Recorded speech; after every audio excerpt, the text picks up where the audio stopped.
Om Swastiastu. Assalamualaikum warahmatullahi wabarakatuh. Shalom, namo buddhaya, salam sejahtera untuk kita semua. Halo Bapak Ibu Guru hebat, salam dan bahagia Bapak Ibu Guru penggerak.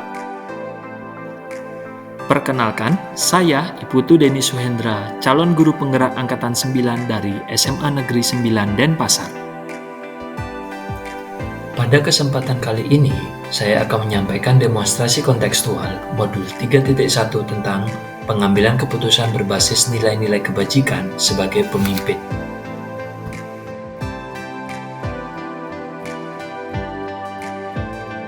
Swastiastu Bapak. Oke, selamat siang. Oke, pada kesempatan kali ini, saya Pak Deni, selaku calon guru penggerak Angkatan 9 dari Kota Denpasar, terkhusus di SMA Negeri 9 Denpasar, ingin melakukan wawancara bersama Bapak Gusti Ngurah Oto Jawa selaku Kepala SMA Negeri 9 Denpasar terkait bagaimana cara Bapak dalam mengambil keputusan, terkhusus ketika menghadapi dilema etika ataupun rujukan moral.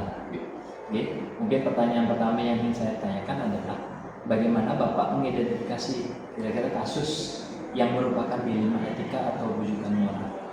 Ya, jadi seperti kita ketahui bersama, bahwa di dalam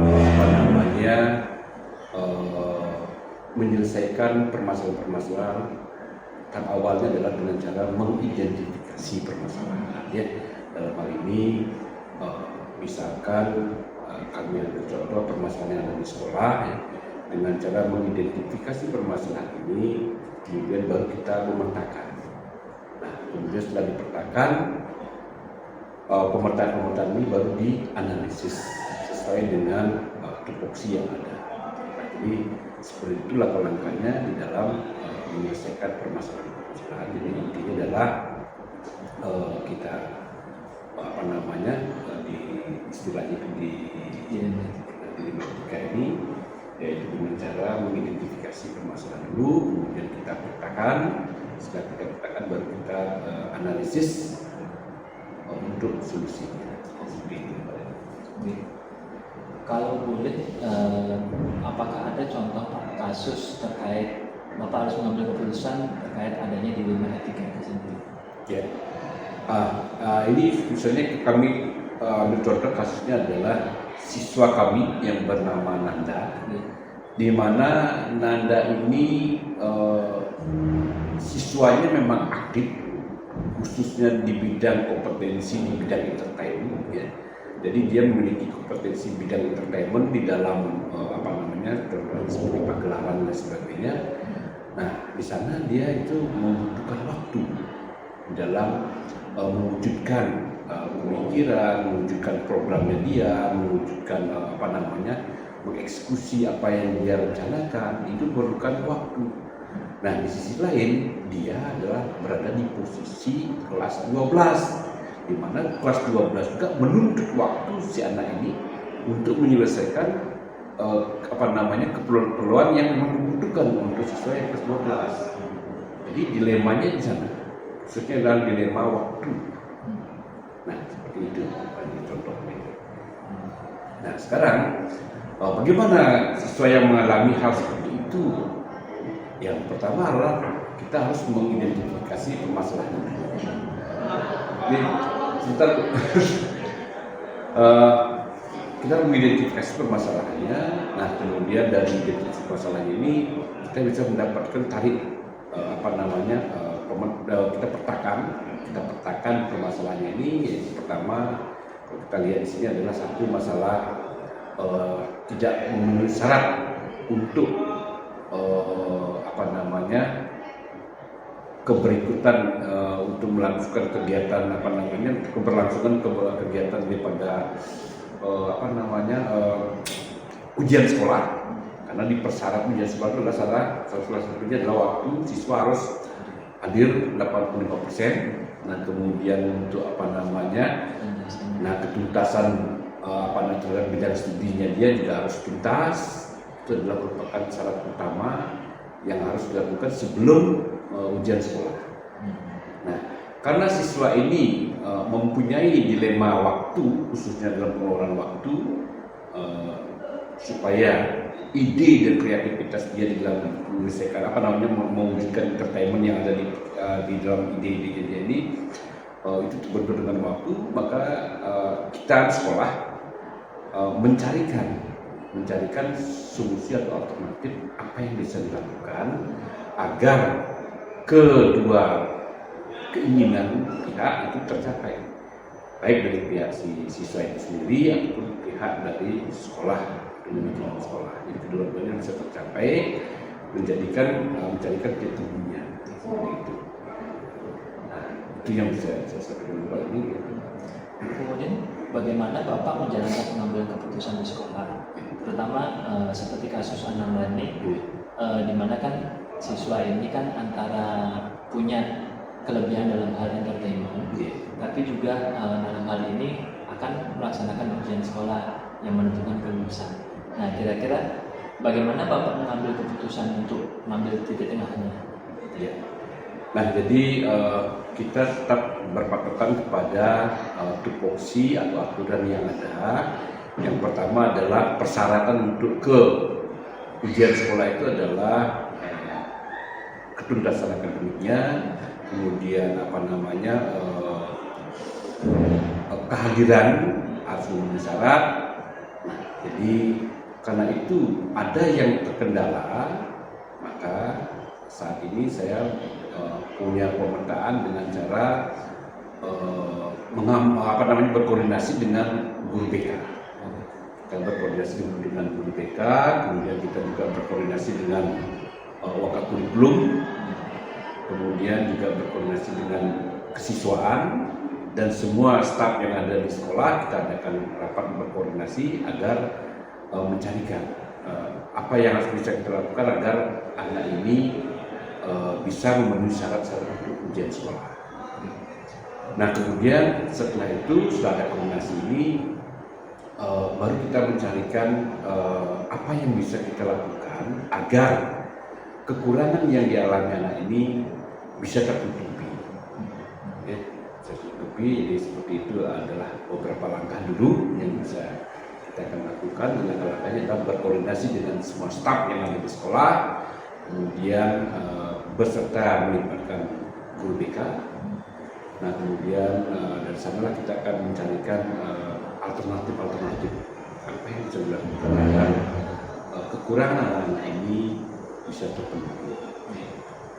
Jadi secara tidak langsung Bapak sudah menjawab tentang yang pertanyaan saya berikutnya, yaitu langkah-langkah atau prosedur seperti apa yang Bapak lakukan biasanya sama khususnya untuk sifat permasalahan seperti ini.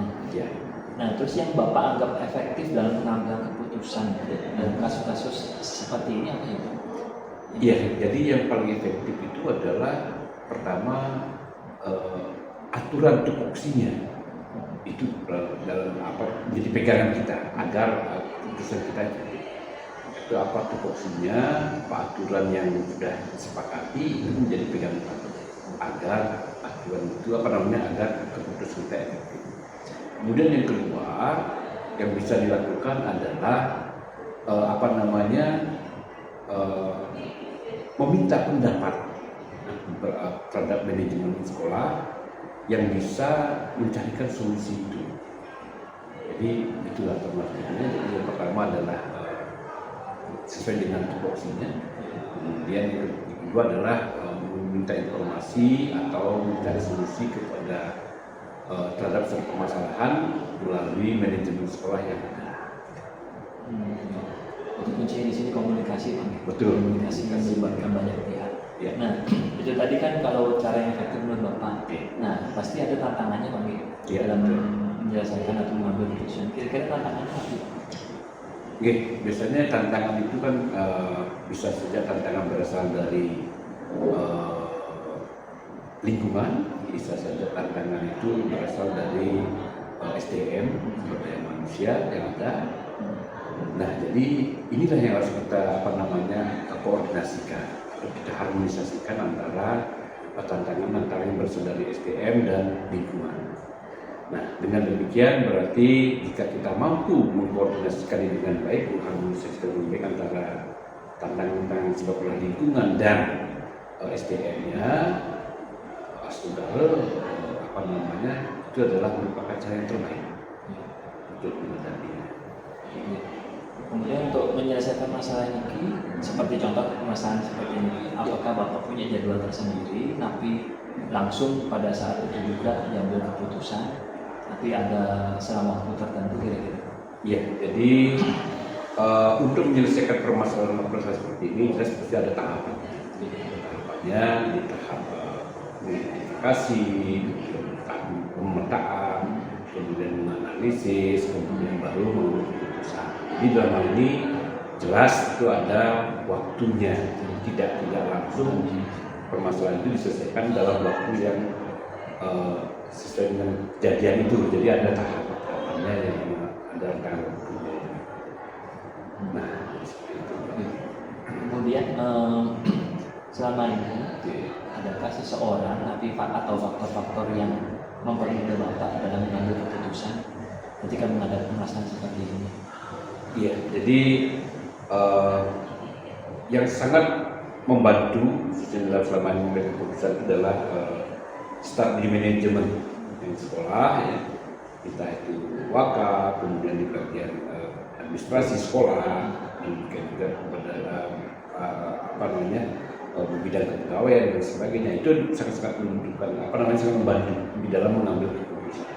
Jadi karena kami selalu berprinsip bahwa keputusan yang terjadi berdasarkan kesepakatan banyak orang itu lebih bagus. Oke, seperti itu. Berarti dari semua hal yang telah Bapak sampaikan itu, kalau boleh saya tahu pembelajaran apa yang Bapak petik dari pengalaman Bapak ketika mengambil keputusan dalam kondisi dilema etika? Ya, jadi pembelajaran yang saya rasakan itu adalah pertama, ternyata pendapat itu tidak dilihat dari satu sisi, ada sudut pandang yang satu sisi. Jadi dalam hal ini ternyata pendapat itu bisa dilihat dari sudut pandang yang berbeda. Itu jadi sangat menunjukkan dari sudut mana pendapat itu sangat berarti. Nah, kemudian yang kedua adalah yang saya dapatkan di sini adalah proses keputusan itu melalui proses demokrasi. Dalam artian sesuai dengan keputusan di manajemen, jadi bukan keputusan per orang. Nah, dengan banyaknya stakeholder yang terlibat dalam keputusan itu, maka semakin mendekati terbaiklah keputusan itu. Walaupun tidak sempurna, tapi mendekati keputusan yang terbaik.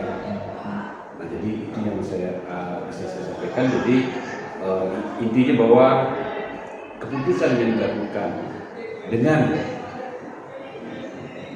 banyak pihak, dengan pendapat yang beragam dan sudut pandang yang berbeda, itu akan jauh lebih baik daripada keputusan yang dilakukan secara personal. Berarti kalau saya boleh rangkum, berarti ketika dalam pengambilan keputusan dengan kasus yang dilema etika atau juga moral ini, jadi kuncinya adalah musyawarah, berarti bahasa musyawarah. Jadi dengan harapan mendapatkan pendapat dari berbagai pihak, dengan harapan dengan berbagai curah pendapat itu mendapatkan hasil yang terbaik, keputusan yang terbaik. Oke, mungkin itu nanti Pak pertanyaan yang saya ajukan terkait dengan pengambilan keputusan ketika dilema etika maupun juga moral. Terima kasih atas kesempatan yang Bapak berikan. Terima kasih atas waktunya. Terima kasih.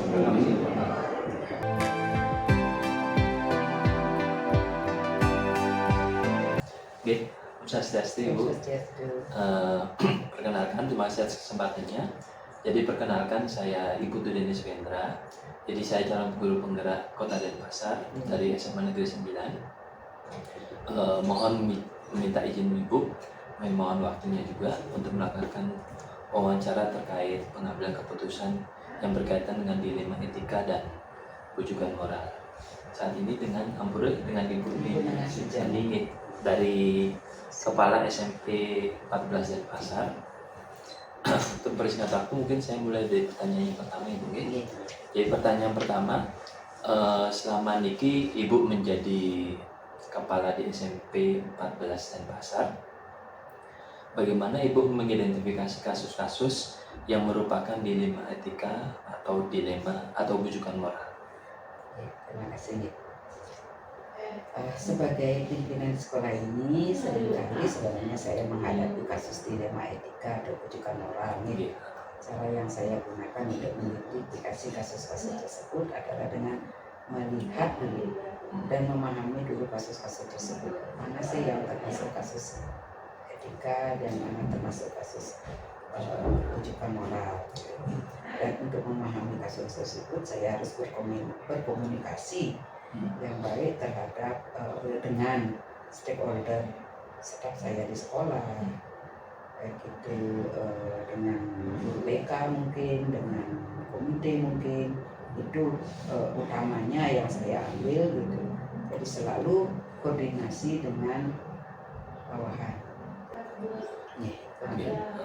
Terus bagaimana Ibu menjalankan pengambilan keputusan di sekolah, terutama kalau menghadapi kasus-kasus yang dalam kondisi yang sama-sama benar atau sama-sama mengandung nilai kebajikan? Oke. Nah, selama ini dalam pengambilan keputusan saya akan melakukan selalu komunikasi, tetap komunikasi dengan manajemen waka saya di sekolah. Kami kan punya 4 waka, kan ada waka kurikulum, waka siswaan, waka sapras, waka humas, dan itu juga ada pembina OSIS, ada wali kelas dan sebagainya, supaya mendapatkan pertimbangan dalam memutuskan suatu permasalahan. Berarti secara tidak langsung Ibu langkah-langkahnya seperti ini Bu. Berarti ketika menghadapi permasalahan langsung berkoordinasi dengan Saya berkoordinasi, selalu berkoordinasi para manajemen sekolah. Terus yang hal apa yang selama ini Ibu anggap efektif dalam pengambilan keputusan yang berkaitan dengan kasus-kasus dilema etika? Menurut saya sih hal yang saya anggap paling efektif dalam keputusan itu adalah dengan melakukan selalu lagi komunikasi, itu yang paling penting. Komunikasi dan koordinasi dengan tim itu yang paling saya itu lebih objektif. Terus kalau tadi itu yang efektif, kira-kira tantangannya apa ya? Kira-kira selama ini pasti ada dong, dan ada permasalahan, terus ada yang menjadi tantangan kira-kira. Nah itu dari sama ini Mbak. Kalau tantangan sih gimana ya? Karena begini ya, kalau sekolah saya di awal saya menjadi kepala sekolah di mana sekolah baru.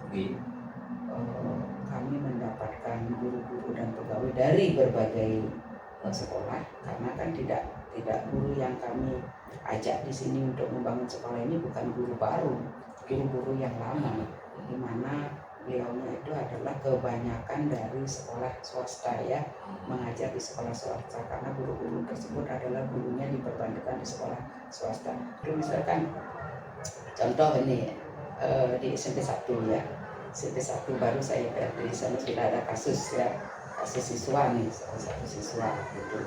Kemudian di sana siswanya sudah mentok, nggak bisa mengambil keputusan, sudah mentok sekali. Teleponlah saya sama, Ibu, mohon kesini Bu, saya udah nggak bisa ambil keputusan, gimana caranya Bu? Ibu sebagai manajer, sebagai kepala sekolah di sini, mohon Ibu ambil keputusan. Terus langsung sampai di sana saya dalam perjalanan berpikir supaya tidak merugikan siswa, supaya tidak mencederai sekolah juga, bagaimana caranya? Saya berikan keputusan yang semuanya sama-sama diuntungkan. Hari itu orang tua senang, sekolah senang, anak juga senang, sampai bukan gimana, sampai siswanya begitu. Baru pertama kali saya menemukan kepala sekolah dengan secepat kilat ibu mengambil keputusan dengan ya. Karena saya begini, keputusan yang saya ambil tidak boleh merugikan semua, harus sama-sama menguntungkan, tidak boleh merugikan salah satu. Itu intinya dia. Kebijakan apapun yang saya ambil di sekolah ini tidak pernah harus karena kita kan pelayan ya. Kita ini pelayan, melayani siswa, jangan sampai siswa atau masyarakat itu dirugikan atas kebijakan saya yang Iya. terlalu otoriter gitu loh. Kita ingat lagi, kita ini pelayan, Iya. pelayan masyarakat, itu yang kita ingat. Jangan mentang-mentang sebagai manajer, sebagai direktur, saya ini kepala sekolah, nggak boleh seperti itu. Iya. Ingat lagi itu, Hmm. sehingga masyarakat puas, gitu loh. Sama-sama menentukan. Itu cita saya. Oke. Berarti dalam mengambil keputusan itu kalau sebisa mungkin ibu langsung mengambil keputusan Ambil keputusan di tempat. di tempat, tapi sebelumnya dia kasih tahu dulu, Ya. kasih pengertian Iya. dulu. Nah seperti tadi dah itu, kita ini pelayan Bapak Iya. Ibu, jangan sampai merugikan sekolah, merugikan masyarakat juga, lembaga juga, mencederai lembaga. Mbak, ambil keputusan yang seenak mungkin supaya sama-sama itu. Tapi saya tawarkan dulu kepada misalkan orang tua atau siswa, bagaimana kalau begitu Bapak? Oh dia becek Bu, Nggih. Yang Bapak punya ide sebaris yang itu kan. Kalau dia seperti ini ke sabun api, ini Bu, ini ke sabun becek. Nah, kita langsung, Bapak harus begini, nggak boleh. Ya. Tapi kalau begitu Bapak, kita, nah karena seperti niki, kalau sabun ke sabun api, nanti yang pakai bahasa Bali kadang-kadang dia kan tergantung orangnya kalau dia, ini Bu, ini ke sabun becek Bu, ini kan, ya ini ke nggih. Dan nampak dia, ini semua kan bangun ketan, ke mantan yang ketan.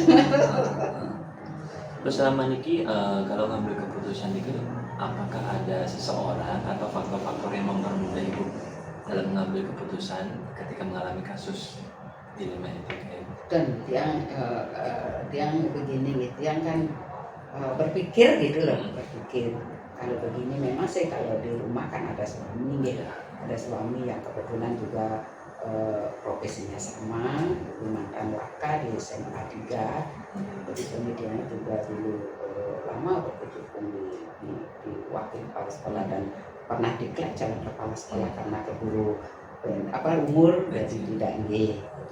Jadi yang akui bahwa keluarga di rumah suami itu partner dia gitu. Jadi yang akui suami dia itu memberikan bimbingan terhadap dia yang beda dia 10 tahun.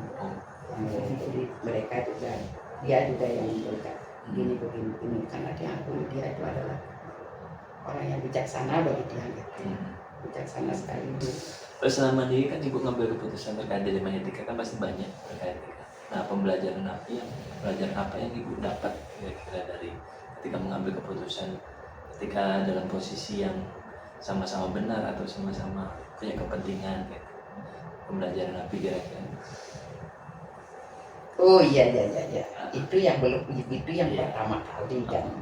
Ini dalam satu ngambil keputusan kan itu ya setelah tapi terserah ya keputusan yang saya ambil itu tidak serta-merta dari diri saya sendiri ya, dari masukan juga dari berbagai pihak gitu.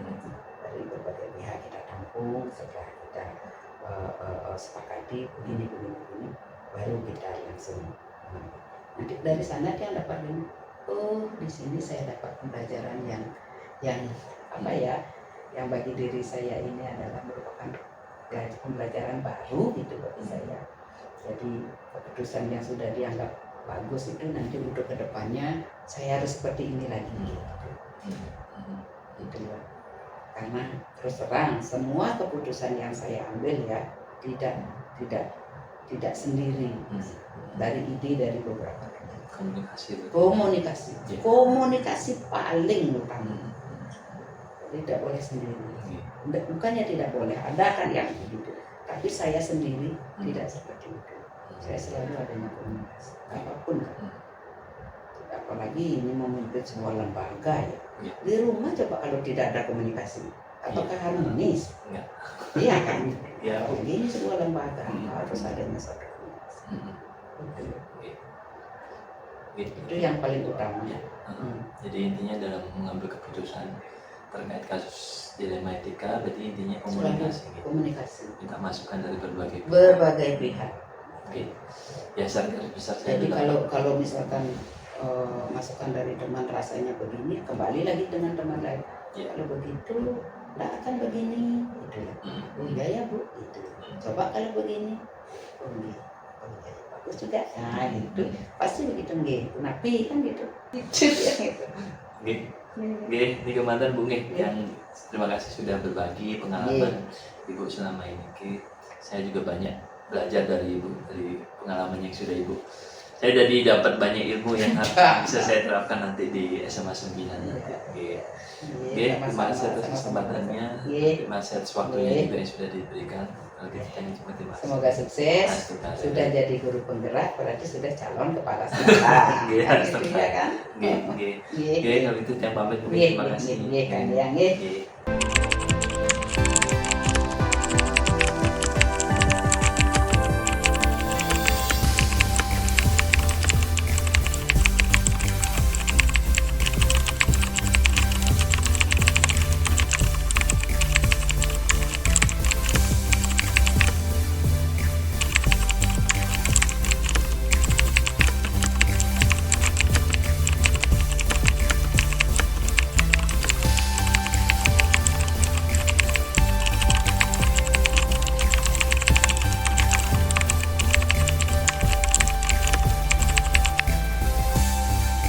Terima kasih sudah menyaksikan video ini.